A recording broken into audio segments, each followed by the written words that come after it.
So, bachcho, let's read the question. This question says that the fruit fly has 8 chromosomes, which means 2 N chromosomes in each cell. During interphase of mitosis, if the number of chromosomes at G1 phase it is 8, then what would be the number of chromosomes after S phase? Option A 16 chromosomes, option B 4 chromosomes, option C 32 chromosomes, option D 8 chromosomes. इस question में हमारा key concept use होगा cell cycle. The key concept is cell cycle. Cell cycle refer करता है to a sequential events जिसमें cell eventually divide करता है. Cell cycle के दो पार्ट्स होते हैं mainly, which are the interphase and the M phase. Interphase होता है the preparatory phase of the cell cycle जिसमें सेल डिवीजन के लिए प्रिपेयर करता है खुद को. एंड इंटरफेज फर्दर डिवाइडेड होता है into 3 phases which are the G1 phase, S phase and G2 phase.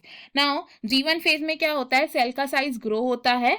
In G1 phase क्या होता है, साइज ग्रोज, यानी कि सेल का साइटोप्लाज्मिक कंटेंट इंक्रीज हो सकता है इस फेज में. Then second is the S phase.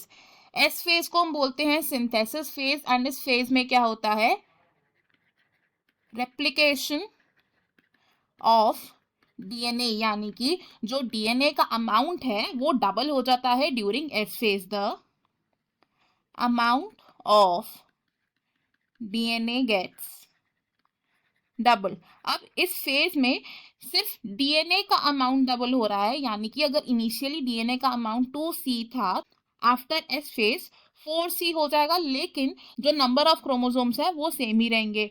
But the number of chromosomes will be same.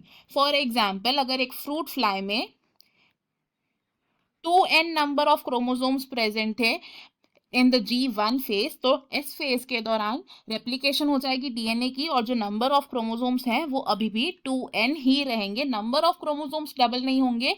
जो चीज डबल होगी वो सिर्फ अमाउंट ऑफ डीएनए है. एंड S फेज के बाद आता है the G2 phase of cell cycle. G2 phase of cell cycle. अब G2 phase of cell cycle proteins की सिंथेसिस होती है. तो अगर हम अपने ऑप्शन देखेंगे तो हमने यहाँ से क्या कंक्लूड किया कि अगर एक फ्रूट फ्लाई के सेल में there are 8 number of chromosomes जो कि डिप्लॉइडी को इंडिकेट कर रहे हैं, तो आफ्टर एस फेज क्या होगा, जो क्रोमोसोम नंबर है वो अभी भी सेम ही रहेगा, यानी कि 8 क्रोमोसोम्स अगर थे तो there will be only 8 chromosomes only. तो ऑप्शन डी हमारा यहाँ पर करेक्ट हो जाएगा एंड बाकी के ऑप्शन है हमारे wrong. I hope you have understood it well. Best of luck. Thank you.